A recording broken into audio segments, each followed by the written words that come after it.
I'm Iris Muller. I'm a certified rehabilitation counselor and a proud mom of 2 children, one of whom has quadriplegic cerebral palsy and is nonverbal. And I'm Alma Schneider, a licensed clinical social worker and the proud mom of 4 children, one of whom has Prader-Willi syndrome. In this podcast, we discuss the uncensored truth about raising kids with disabilities. Prepare to laugh, cry, and hopefully learn something new. This is Two Moms No Fluff.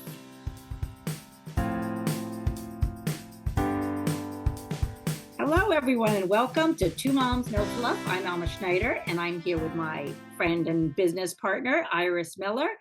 And we would like to welcome you to our podcast. If you've been listening for a while, thank you so much. And don't forget to give us a 5-star rating and a review so that other people can hear our words of wisdom. And if you're new, welcome. We are very happy you're here, and we hope you can get something out of our discussion. Iris, hello. Would you like to introduce the fascinating topic that we will be discussing today?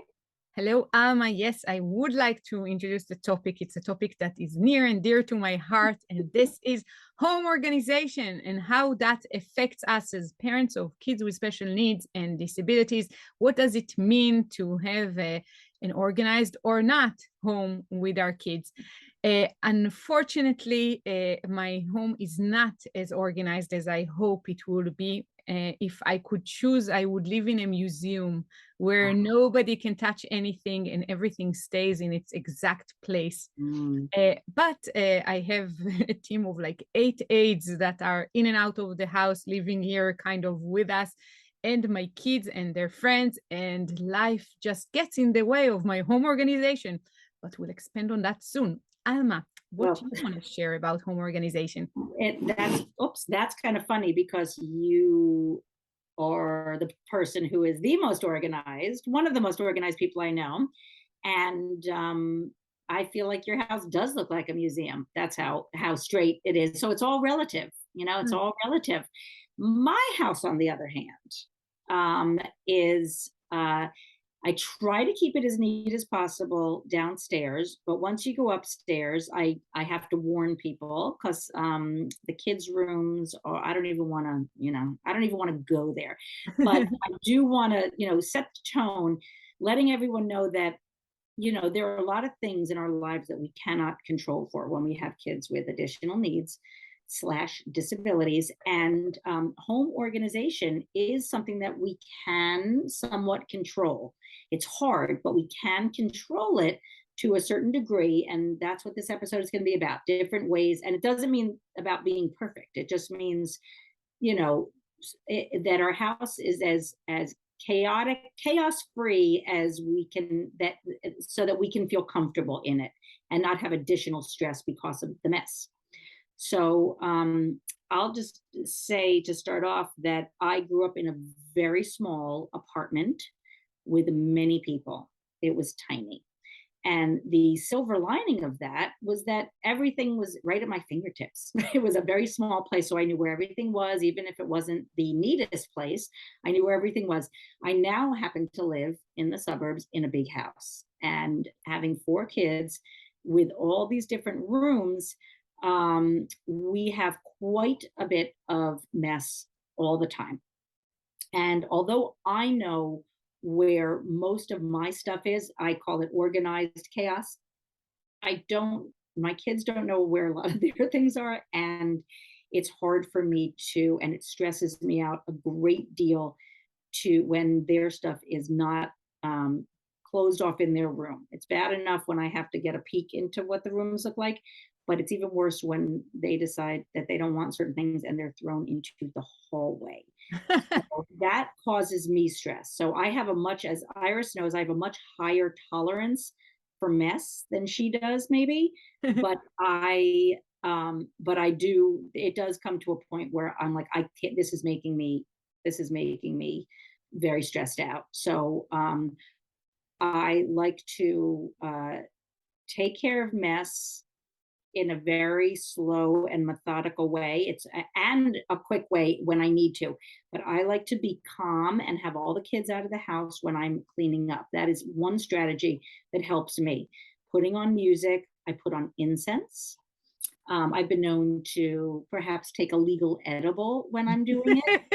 It really calms me down, and I'm enjoying music, and I'm slowly cleaning up, and even doing dishes, that makes it a little more tolerable. So that's my first strategy, just being in a calm mood, not having the kids around when I start putting things away where they need to go. Nice, nice. I think that one of the things that I really like to recommend to people is one of those books of the KonMari method about I think, I don't want to give it the wrong title, but I think it's called The The art of tidying Everlasting up. Joy of Tidying Up. Oh, maybe. I should have looked at Art it. of tidying up, but I don't remember. As you're Right. talking, I'm gonna Google it. Yeah, but basically the idea is that you keep in your house only the things that really bring you joy. And Mhm. that's something that I try to do. Obviously, my daughter has a stuffed animal collection that includes more than 400 different stuffies. And Wow. that principle is really hard to apply with her. They're just, it's an overflow of stuffed animals that we cannot part ways with, apparently. But that being said, I also have the things that I struggle with parting ways from, and this is my durable medical equipment store that I have in the basement. If we give away a wheelchair, I would strip out of the wheelchair all the different like belts and straps and padding parts, just in case we need it on another chair or one day. And we do occasionally need something, and then I'm like, aha, I have another seating system that I kept Right. from the old wheelchair. But all in all, my husband like gets like headaches just from looking at my boxes of collections of wheelchair parts that I keep. So I am not perfect either, Alma. I wish I could say that I'm good at it, but some areas not. But in general, what I can say is that there is a logical amount of stuff for every room in the house and for every purpose. Like you don't need 6 towels per person, I mean bath towels. So things like logical kind of division of what it is that each household member needs Mhm. helps me kind of choose the best that I have and get rid of everything else. I don't know if it would work for you, but just sharing. Well, I love that idea because my children seem to take a fresh towel every time they take a shower, and then they leave it on the floor Ah, in the hallway. And then they keep going through the towel. So I have threatened to give them one towel and hide all the rest. And I think I need to do that because I end up wasting, time, energy, and water, which is now an issue, washing these things because they're now sitting on the floor. So I think that that is speaking of towels, I think that's great. That's a great example. Nobody needs that many. That leads me to, oh, by the way, it's called The Life-Changing Magic of Tidying Up. That's what ooh, the book is thank called. you. Um, and I did buy that book. I did read that book, but I still have way too many things because everything brings me joy. And it's very hard for me to get rid of stuff. And also because of what you said, I might need it in the future and then I won't have it. And why does it always happen that once you actually do give something away, you need it, right? How often does that happen? It happens a lot. But in terms of additional items that we really don't need, uh, for my son with the disability, he doesn't care too much about clothing, what he's wearing, but people give me so much clothing for him just because people outgrow stuff. And I have an older son, so I have all these additional pairs of pants and shirts, and there's no way that he needs like 30 pairs of pants or you know 50 t-shirts, but I end up saving a bunch of them for camp, like the ones that will be for camp that I don't care if he gets stains on, things like that. So I end up having so much stuff. But what I've started doing is I really started separating them, putting them in boxes, in sealed boxes, putting them in the closet, and I'm even going to go so far as putting them in our garage to just get, because that's prime real estate in our closets, and I don't want to take that up with stuff for camp and blankets for camp that I don't want to give our good stuff when he's going to camp. So things like that where they have a different purpose, but they don't need to be in the house. They can be elsewhere if you have the space or in your basement, locked up. that's what I do with, that's what I'm trying to do with clothes. Yeah, I think if you're experimenting with clothes, maybe you can try the micro wardrobe idea for a while and just having 5 t-shirts, one sweater, one jacket, 5 pairs of pants, which 3 are long and 2 are shorts or something like that, and see how it works. You kind of put all of those color coordinated items in the Mm, closet, and no matter what he retrieves, works with the other items, and he can make nice. combinations. And then the Mm, closet is finally empty and so easy wow. to track. Yeah. And with regards to the towels, I just wanted to mention that my calculation is 2 towels per person. A Mm, little different with my daughter because we also need to pad the wheelchair with towels, because when we sit her on it when she's wet, that's another extra towel. But mm, there's one kind of in the wash and one that is being used. mm, So that's how I organize the towels. But that being said, I want to say that for kids who are nonverbal or have other communication challenges, I think it's really, really helpful, and at least it was for us, to have a set place for everything. So it was really easy for my daughter to kind of point with her gaze at what she wanted. And then if it was a certain shelf, I would ask her on that shelf, is it the figurine box? Is this the fidget toys? Is it the, I don't know, Playmobil set? And then she would say which one of those 3 that are on that shelf she wanted. And as mhm, long as we had all of the, let's say, dolls in that box all the time, it mm, was very easy to like spread them on the table and have her choose which one she wanted to play with. The problem would start when things weren't put back in their place, and mm, then she wants something and it's not there, and she keeps on pointing on the same box, and I have no idea what it is that she wants in it because it's not there. The organization method for us was really effective also when it came to books. So she had like the Hebrew shelf and the English shelf, and she was able to point with the gaze, and then we could kind of with our finger go over the books until we got to the one she wanted. mhm. So keeping things in their place makes it easier sometimes for our kids to kind of assert their needs and wants. So I recommend that if your kid has communication challenges, try to see if it eases the game. And that's an excellent point. So the chaos of the mess can be very stressful for the parents, but it can also bring up a lot of stress for our children. So, for example, if our children are have some behavioral issues and are prone to meltdowns if they can't find something, or you're about to leave the house and the child needs to bring something and can't find it, these are going to be potentially difficult situations. So, yet another reason to have an organized system and making it a priority for that reason. Because for me, it's like, as I said, I have a much higher threshold than my husband, for example, and other people like Iris. I have a much higher threshold for mess, but it I might have that higher threshold, but my child doesn't. And when he doesn't have a high threshold for not getting upset when they when he can't find something. So an example is he was doing a weekly bingo game with his friends, and he had to carry the bag with him with the bingo supplies, and we tried to keep it in the same place, but if somebody didn't put it back, it caused tremendous meltdowns because he considered his bingo cards to be lucky bingo cards, because he does, for whatever reason, win many, many times, much more so than the other kids. Don't ask me why, but he thought his cards were lucky. And so he would freak out when he couldn't find them, understandably, because he wanted to win. But it forced me to always put it back in the exact same spot to make sure that that happened. So it kind of showed me that I'm capable of organizing when I really need to. I just don't. I don't put it as high a priority as it needs to be sometimes. Yeah, Um, yeah. I think that for us it was an easier method to be organized for my daughter, but also now that we have literally like 14 people involved in her life, coming and going, and it's the aides and the therapists and tutors, etc.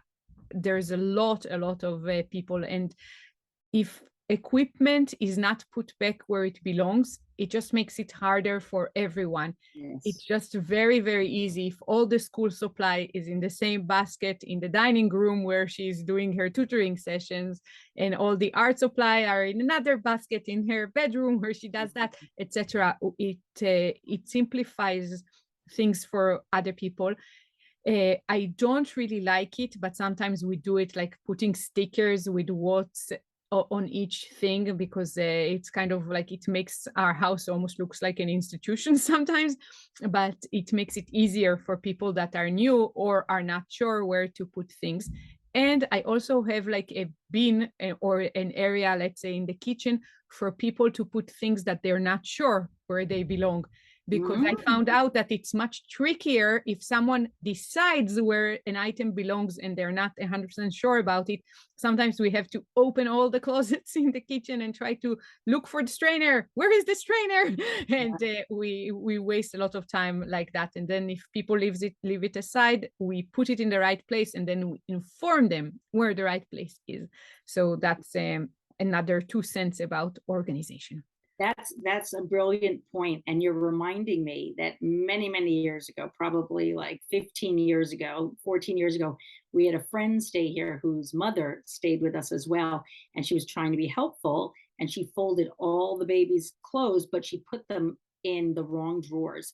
So I spent hours, looking for stuff and finding stuff and transferring the drawers. So if you have people who are helping you organize, it's really important that I love the idea of having a bin where, okay, I don't know who this is or what it is, but putting it in here, and then you'll deal with it because it'll save us time later. It would be nice if we all had people helping us organize. Yeah.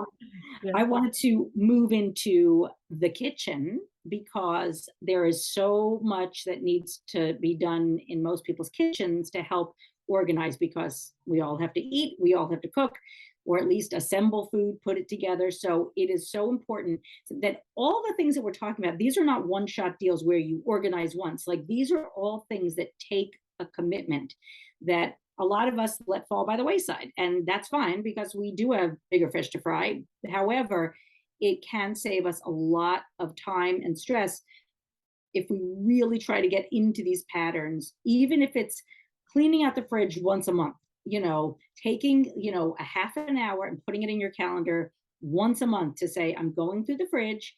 I'm going to throw out things that are expired. We might have tried to save food, leftovers for the next night.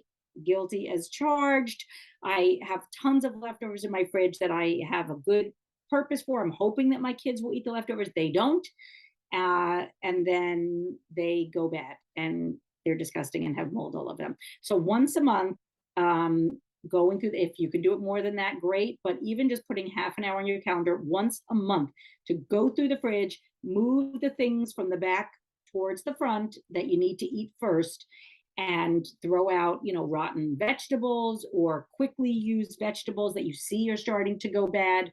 But really and it really just takes a quick glance going through the fridge, each level of the fridge, to see, what can I get rid of?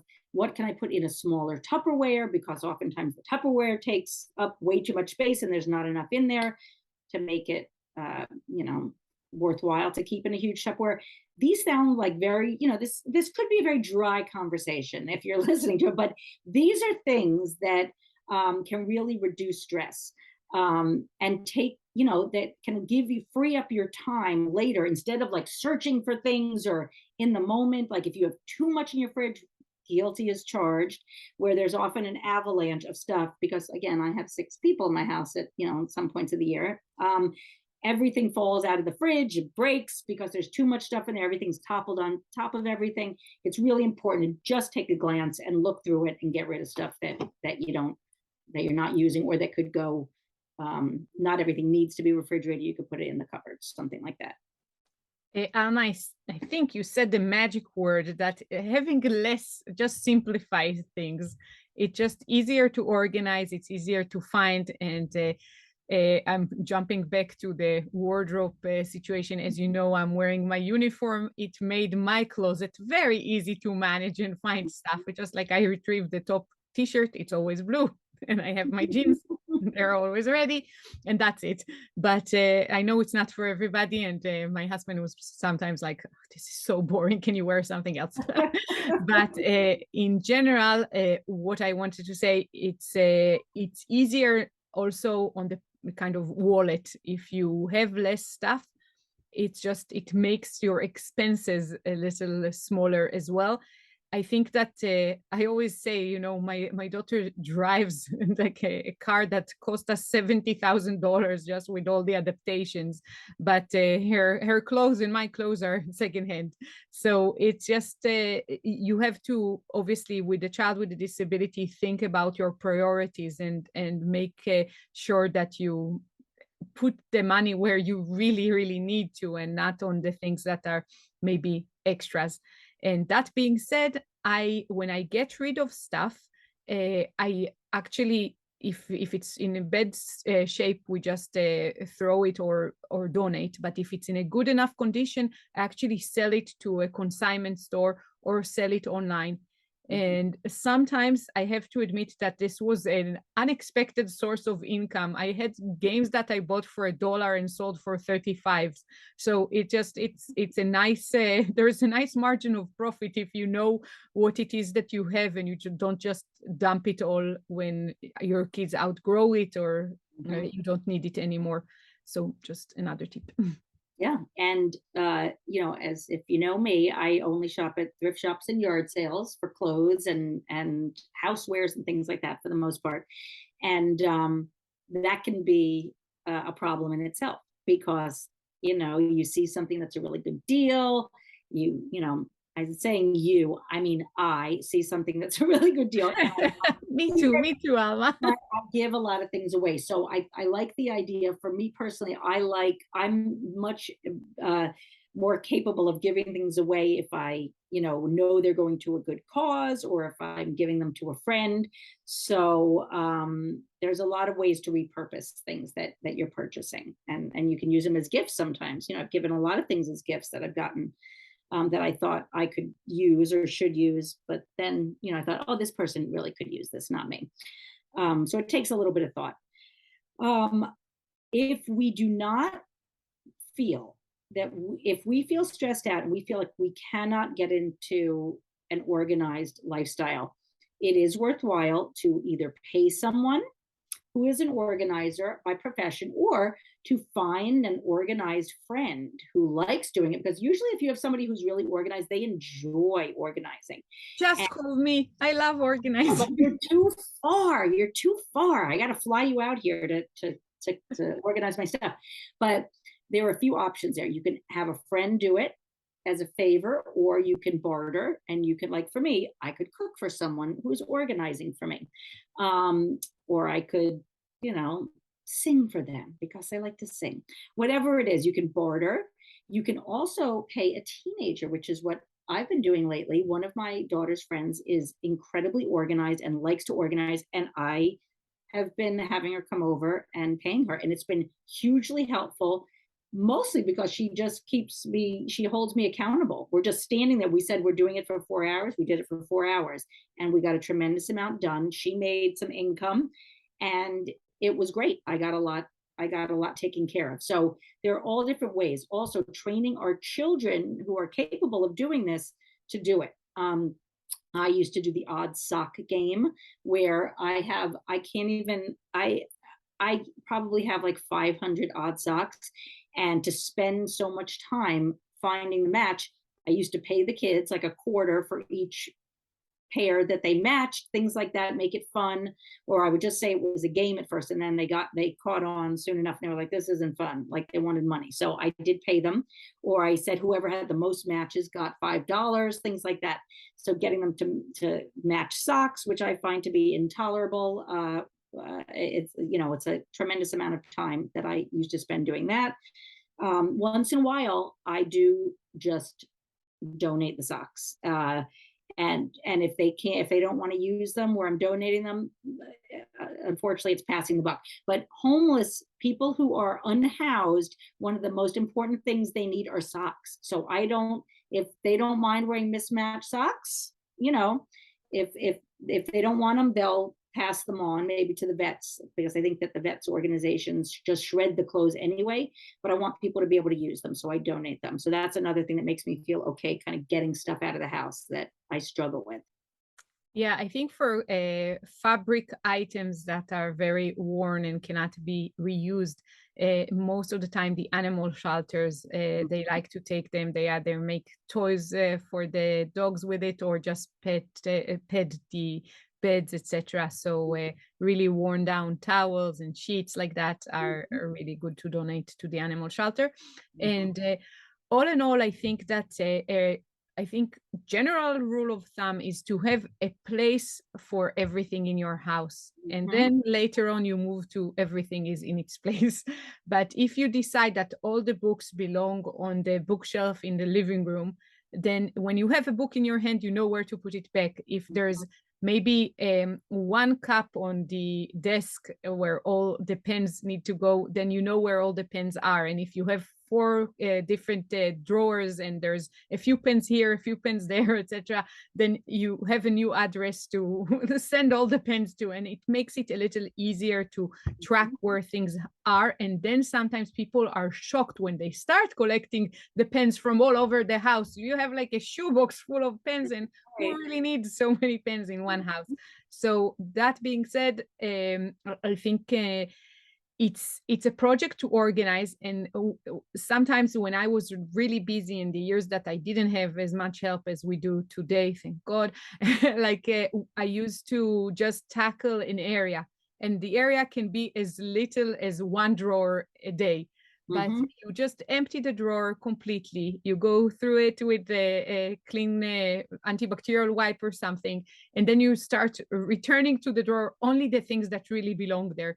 And Mm. there's something so calming about that, that I'm Yeah. basically, this is one of my greatest like happy moments. It's organizing the house. I don't need the music. I don't need anything. I just like organizing. It makes me feel better about life in general as I go. So yeah, I will come to your house. If you're nearby and you just need help organizing, I love it so much.